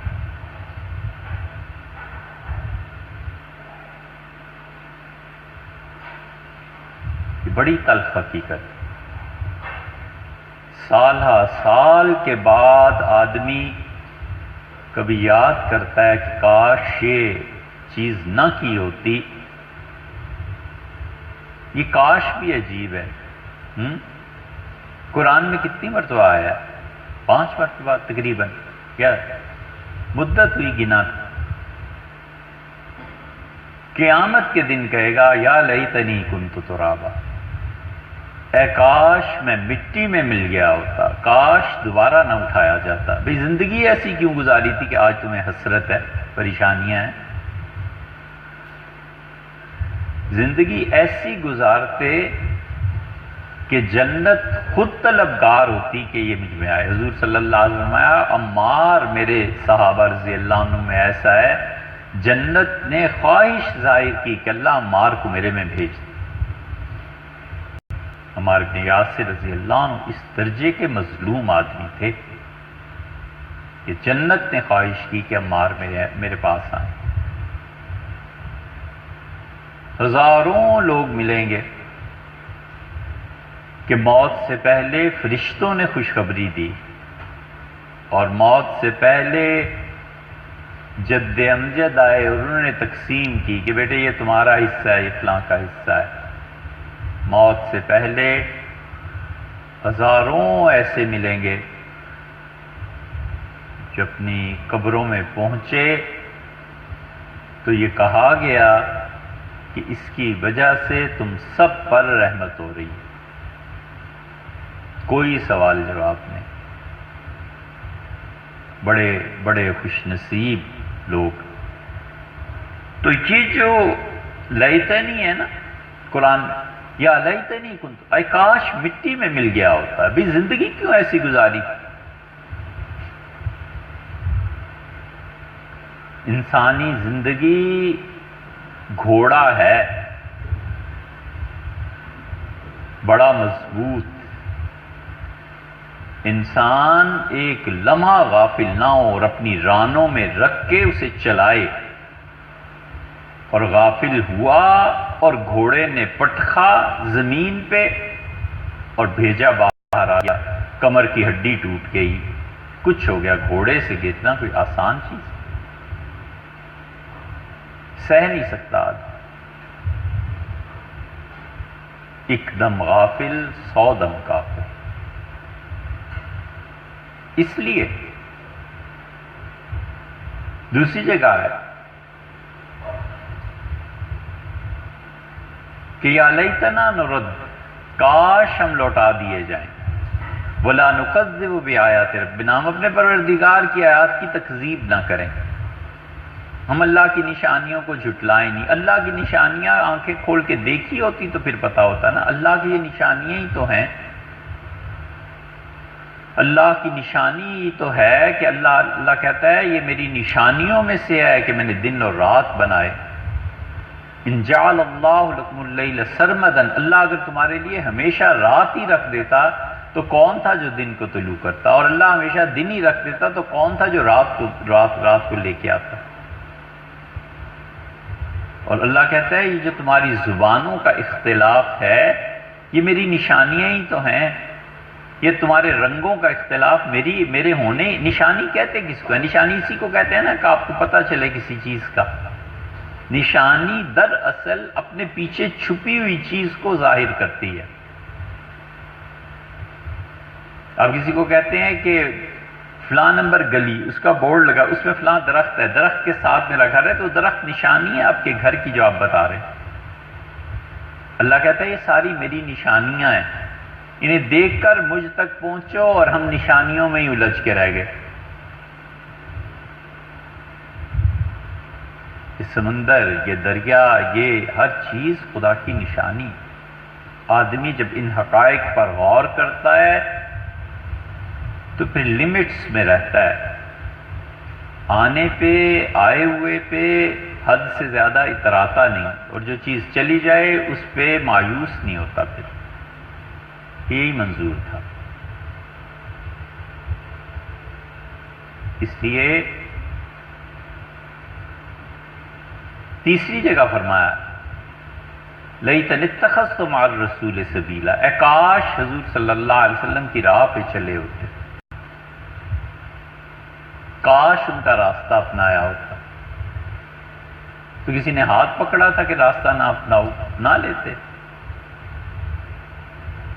انسان کا ارادہ بہت بڑی چیز ہے.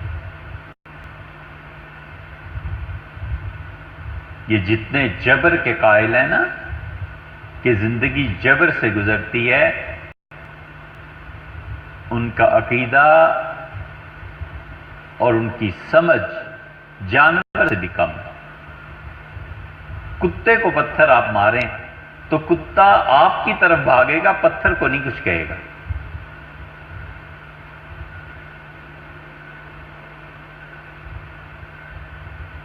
معروم نے اس پہ بڑی بحث کی ہے مثنوی میں. معروم اختیار کے قائل ہے. اختیار بہت بڑی چیز ہے. انسان اختیاری انسان کا نہ ہو تو یہ سوال و جواب کیوں؟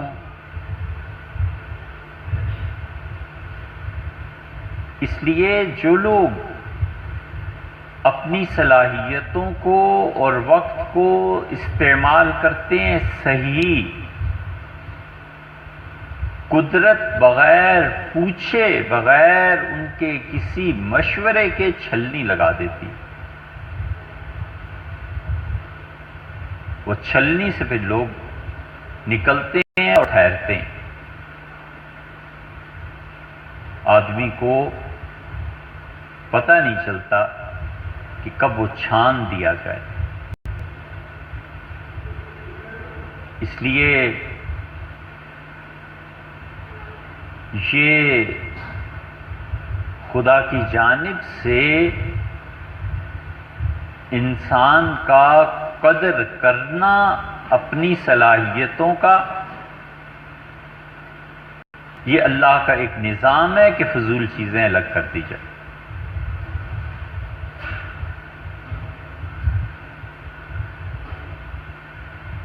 حضور اقدس صلی اللہ علیہ وسلم کو جو ہجرت کا حکم ہوا نا، انبیاء علیہ السلام جو اپنا مسکن چھوڑ جاتے ہیں تو اللہ انہیں اس سے بہتر جگہ دے دیتا ہے.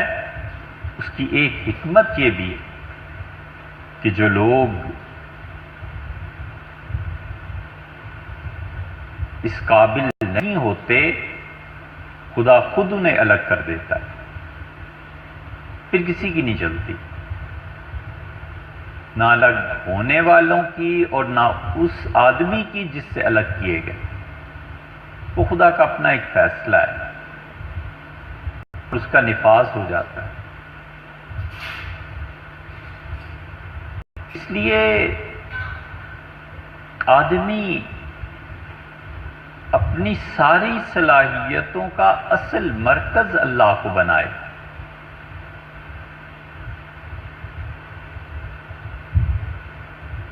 جب وہ اللہ کو بناتا ہے تو سوچ میں مثبت تبدیلی آتی ہے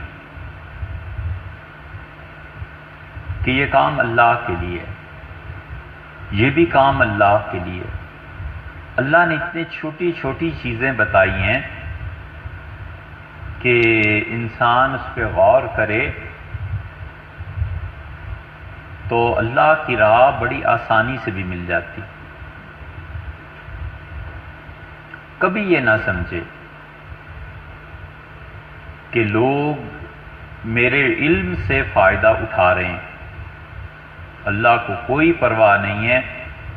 یہ علم لوگوں کا حصہ ہے، لوگوں کا نصیب ہے، اور اللہ نے تمہیں محض ایک پائپ کے طور پہ استعمال کیا ہے، اور وہ اصل میں وہاں سے آ رہا ہے اور پہنچ رہا ہے جن لوگوں کو وہ چاہیے.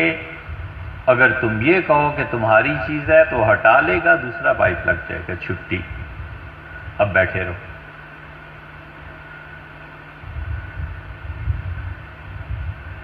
اس تصور کو دماغ سے نکل جانا چاہیے کہ میری وجہ سے میری اولاد پل رہی ہے.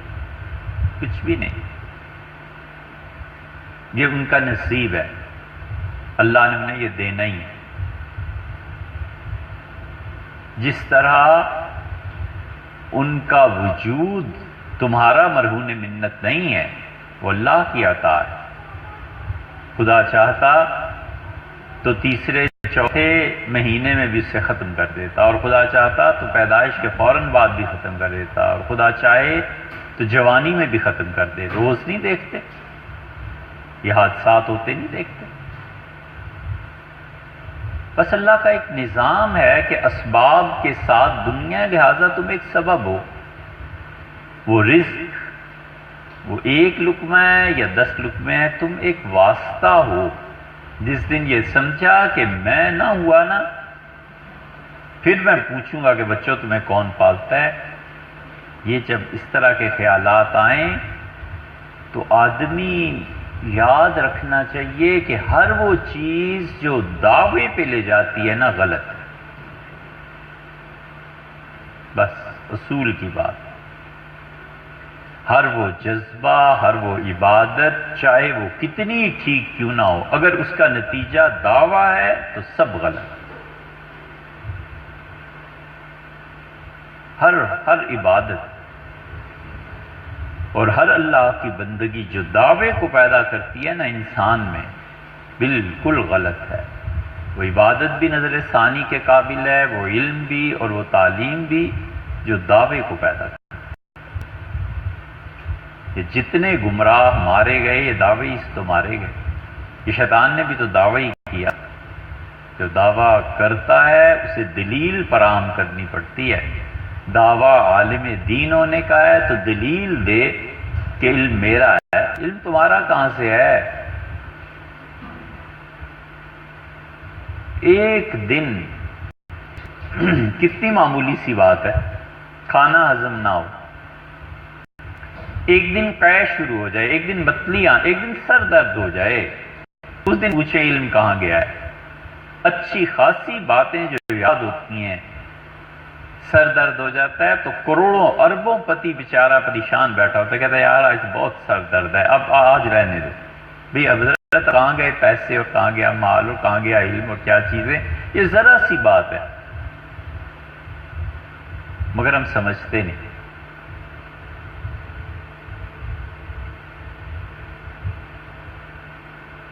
کتنا عاجز اور بے بس ہوتا ہے آدمی، کتنا انسان جو دعویٰ کرتا ہے وہ کتنا بیچارہ کمزور ہوتا ہے.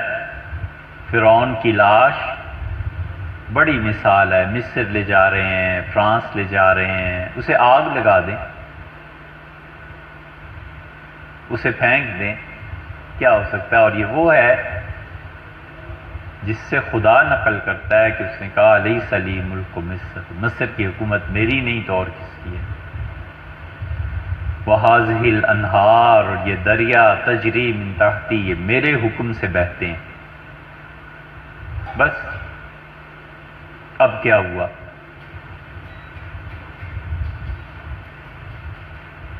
نہاتا ہے نا آدمی روز دوسرے دن، اس پہ کبھی غور نہیں کیا کہ آپ اور ہم سب نلکے کو کبھی کم کرتے ہیں کبھی زیادہ کہ ٹیمپریچر پانی کا ٹھیک ہو جائے. یہی ہے نا، گرم زیادہ آ رہا ہے ٹھنڈا کھولو، ٹھنڈا زیادہ ہے گرم کھولو. آدمی سبق سیکھے کہ جنہوں نے غسل دینا ہے اس دن میں کیا کہوں گا کہ زیادہ گرم ہے یار تھوڑا سا کم کرو. کس نے پوچھنا ہے؟ ٹھنڈا ہے تو کیا، اور گرم ہے تو کیا، اور ڈوب کے مرے تو کیا، اور خشکی پہ مرے تو کیا.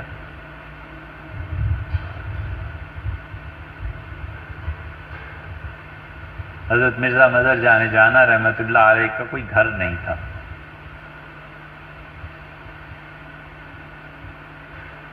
اور انہیں الہام ہوا کھانا.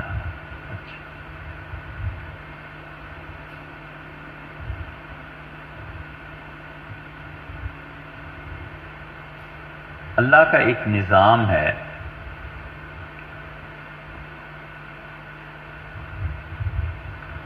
اسی لیے ہم کہتے ہیں نا بار بار کہ اعتراضات سے بچو. جو آدمی جو کام کر رہا ہے نا اس کی تہ تک پہنچنا چاہیے سوچ کے کہ کیوں کر رہا ہے.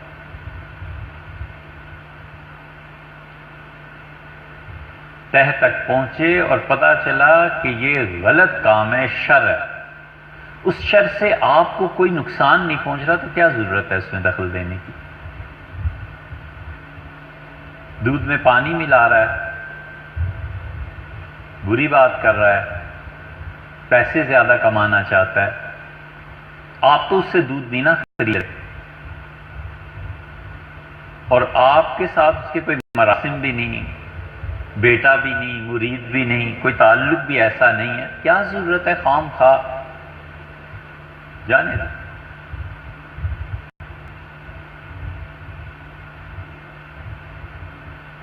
اس کی تہ تک پہنچے اور پتہ چلا کہ میں اس سے متاثر ہوں گا، یہ جو کام کر رہا ہے اس کے نقصان مجھے پہنچے گا، تو سمجھانا چاہیے کہ یہ نہ کریں، اس سے یہ نقصانات ہو جائیں گے، یہ روش ٹھیک نہیں، یہ چیز سوچ رہے ہو یہ ٹھیک نہیں، بس کافی ہے.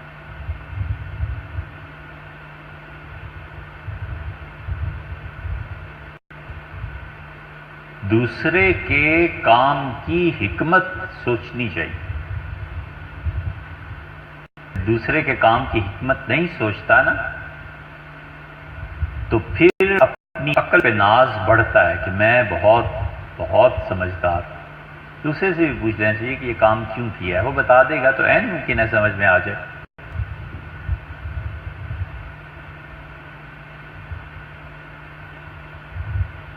لنگر میں چکی لگی اور پوچھا کہ کہاں لگائیں، تو بالکل لنگر کے قریب جو ایک کمرہ ہے اس کو تجویز کیا کہ یہاں لگائیں. خیال آیا کہ آٹا پیسے گا تو لنگر والے آسانی سے اٹھا لیں گے. صاحب نے کہا کہ نہیں، اس کو وہاں لگائیں. ہم نے سوچا وہاں لگانے کی کیا حکمت ہوگی، ہماری سمجھ میں آئی نہیں تو پوچھ لیا. اس نے کہا جی وہ جو چکی والے تھے نا وہ یہ کہہ رہے تھے کہ ڈائریکٹ تار میٹر سے آنی چاہیے تاکہ بجلی کی یونٹس درمیان میں گرے نہیں تو ٹھیک کام کرے گی، تو وہاں قریب ہے میٹر، وہاں لگنی چاہیے. ہم نے کہا اچھا یہ مسئلہ ہے، یہ حکمت ہے. بنانے والے نے جو بات تجویز کی انہوں نے اس کو سامنے رکھا اور یہ زیادہ اچھا ہے. یہ ایسی مثال یاد آ گئی. اگر ہم دوسروں کے کاموں کی بھی حکمت کو دیکھیں نا تو اگر وہ پاگل نہ ہو تو بہت سی حکمتیں دوسروں کے کاموں کی سمجھ میں آتی. پاگل کی بھی حکمت سمجھ میں آتی کہ اس کی سمجھ اتنی ہی تھی. وہ پاگل اور بے وقوف والا آپ نے لطیفہ سنا ہی ہوگا.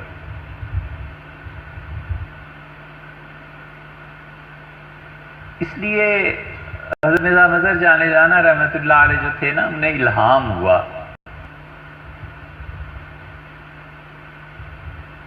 کہ فلاں عورت بیوہ ہو گئی ہے. انہوں نے اللہ تعالی سے ایک مقام طلب کیا اور یہ ولایت کی راہ میں آتا ہے. وہ ایسی راہ ہے جس میں پانی کا پینا پیاس کو بڑھاتا ہے.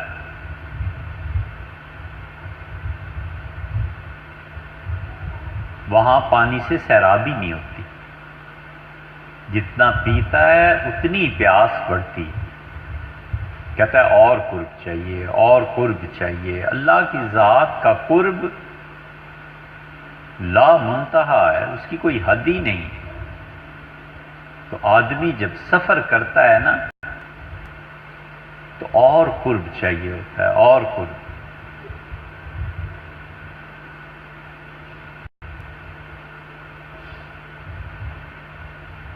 یہ ایسی دلچسپ چیز ہے کہ اس پہ پہروں سوچا اور گفتگو کی جا سکتی. تو انہوں نے اللہ تعالیٰ سے کوئی مقام طلب کیا. نور محمد صاحب بدایونی رحمۃ اللہ علیہ کے ساتھ یہ رہے اور اپنے شیخ کی خدمت میں 30 سال گزارے. اتنے عارف باللہ تھے کہ فرماتے تھے میں جب حضرت کے پاس گیا تھا تو مجھے کچھ شدھ بدھ تصوف کی تھی، اور 30 سال میں ایک لمحہ حضرت کو اللہ سے غافل نہیں پائے.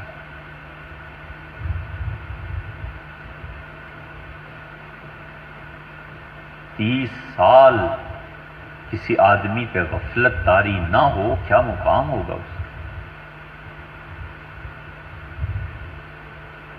دلی میں بھی ان کا مزار ہے. تو اللہ سے طلب کیا، دعا کرتے رہے کہ مجھے یہ مقام دے دیں. حضرت ابراہیم علیہ السلام نے بھی تو مانگا ہے جعلی لسان صدق فی الآخرین، اور اللہ تیری جو آخری مخلوق ہوگی کائنات زمانے میں، آخری جو دور ہوگا اس میں بھی میرا نام باقی رکھ، لوگ میری تعریف کریں. یہ جو آپ روز پڑھتے ہیں نا کما صلی تعالی ابراہیم وعلی آل سیدنا ابراہیم، یہ وہی چیز ہے.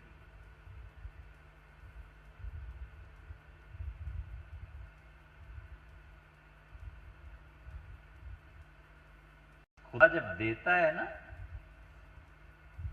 تو سمندروں کی طرح دیتا ہے. کروڑوں افراد روز کہتے ہیں کما صلی تعالی سیدنا ابراہیم، اور ہزاروں سال سے جاری ہے. لو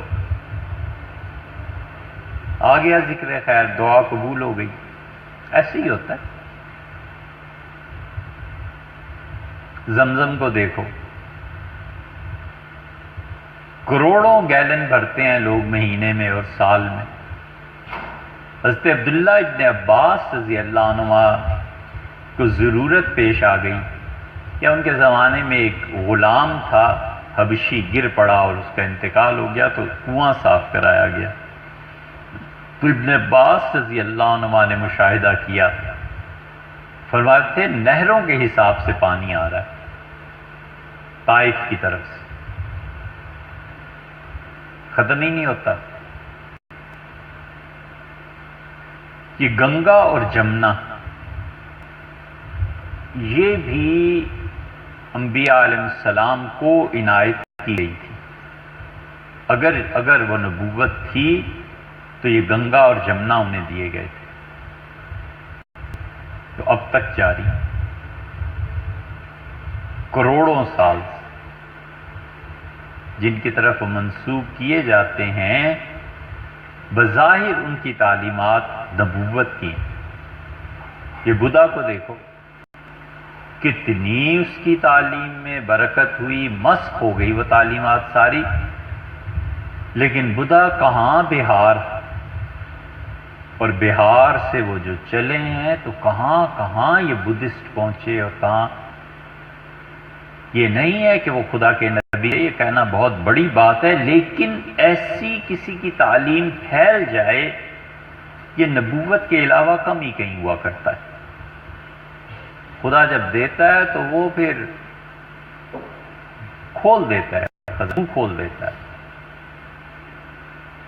حضرت مرزا مظہر جان جانا رحمۃ اللہ علیہ نے تمنا، تو وہ کہا گیا کہ فلاں عورت ہے اور بیوہ ہو گئی ہے، اگر اس سے نکاح کر لو تو ہم تمہیں یہ مقام دے دیں گے.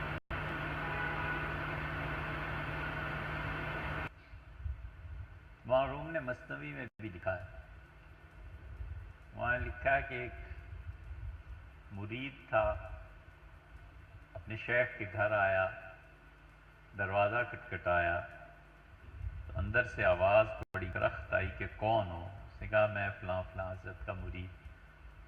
اس کا کیا حضرت اور کیا تم مرید اس کے، یہیں کہیں پھر رہا ہوگا، جا کے دیکھو. اس نے کہا حضرت کو آپ یہ کہتی ہیں؟ اس کا ہوں گے تمہارے حضرت، ہمارا کیا تعلق ہے. ایسا نکما آدمی. اس نے اور بات کی، انہوں نے اور شدت اختیار کی، اس سے اور بات کی، اس نے اور سنائی. وہ تو بیچارہ گھبرا کے بھاگا. تو کہانی ہے، اصل نہیں ہے سمجھانے کو. تو دیکھا شیر پہ سوار ہیں اور ہاتھ میں سانپ ہے اور شیر ہلتا ہے تو سانپ سے مارتے ہیں اسے. تو وہ حیران رہ گیا اس مرتبے کو دیکھ کے. معروم نے لکھا ہے کہ شیخ نے کہا کہ وہ جو سن کے آئے ہو نا، اس پہ صبر کرنے کے نتیجے میں یہ مقام ملا.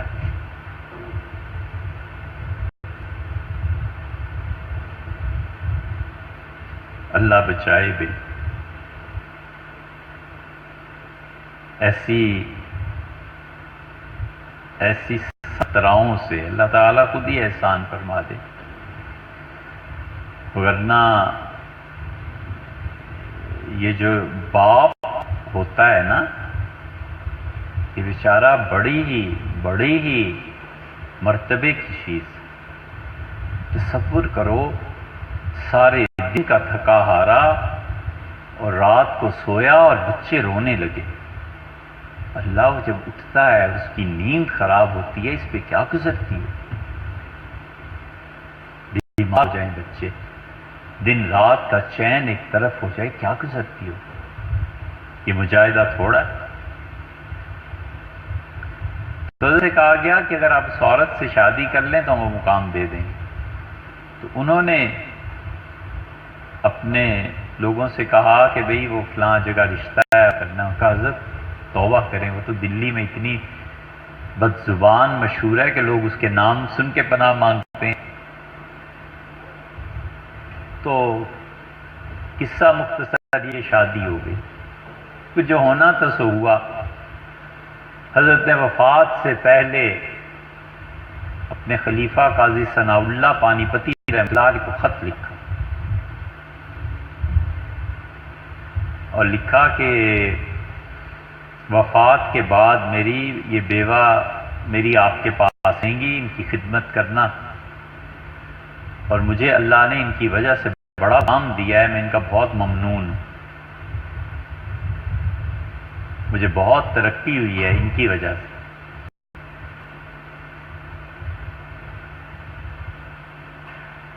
اور حد یہ ہو گئی کہ انہوں نے لکھوایا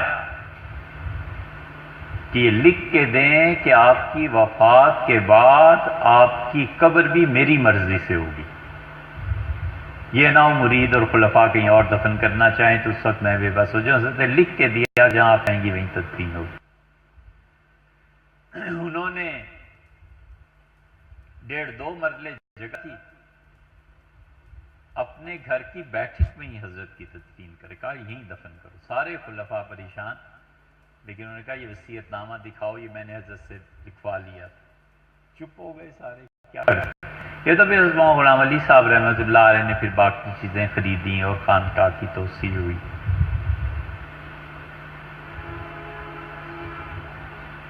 اس میں بھی ایک راز. سیدنا عثمان رضی اللہ عنہ امیر المومنین تھے، یہودیوں کی زمین دفن کیے گئے رات کو. وہ زمین یہودیوں کی تھی. یہ جو خارجی اور باغی تھے نا، انہوں نے کہا یہ شخص اس قابل نہیں ہے کہ جنت البقیع میں دفن کیا جائے. بقیع میں پاک لوگ دفن ہوں گے، صحابہ کرام رضی اللہ عنہم. یہ اس قابل ہی نہیں. یہ تو حضرت معاویہ رضی اللہ عنہ کی حکمت دانش مندی تھی کہ وہ فوراً پہنچے اور انہوں نے یہودی سے وہ زمین خرید لی جہاں قبر تھی. انہوں نے کہا ایسے نہ ہو کہ یہ یہودیوں کی زمین میں ہی قبر رہ جائے اور قیامت تک داغ آئے اور یہودی اس زمین کو نہ بیچے، نہ ہمارے ہاتھ بیچے. اس میں بھی ایک راز کیوں ہوتا ہے. اچھا چھوڑو یار. حضرت مرزا مظہر جان جانا رحمۃ اللہ علیہ نے کسی نے وفات سے یا کسی نے کہا کہ حضرت گھر خرید لیں. خریدنا ہی چاہیے. حضور صلی اللہ علیہ وسلم نے سب سے پہلے اپنی ازواج مطہرات کے لیے گھر بنوائے تھے. کیا جملہ فرمایا، کیا خوبصورت بات کی. کرائے کے گھر میں تھے، پھر بیوی کے گھر میں یہ آ گئے، پھر اہلیہ نے اور پابندیاں لگا دیں. تو فرمایا کہ چھوڑ کر مرنے کے لیے اپنا اور کرائے کا گھر دونوں برابر، مر کے چھوڑ ہی جانا ہے نا. تو جنازہ اپنے گھر سے نکلا یا کرائے کے گھر سے نکلا، میرے لیے دونوں ہی برابر. اس لیے آدمی جب اپنی سرگرمیوں کا مرکز اللہ کو بنائے تو ایک الگ فلسفہ زندگی ہے، اور انسان کو بنائے تو ایک الگ فلسفہ زندگی. انسان کو بناتا ہے تو ہر حوالے سے اسی کو سوچتا ہے، اللہ کو بناتا ہے تو پھر ہر حوالے سے اللہ ہی کو سوچتا ہے.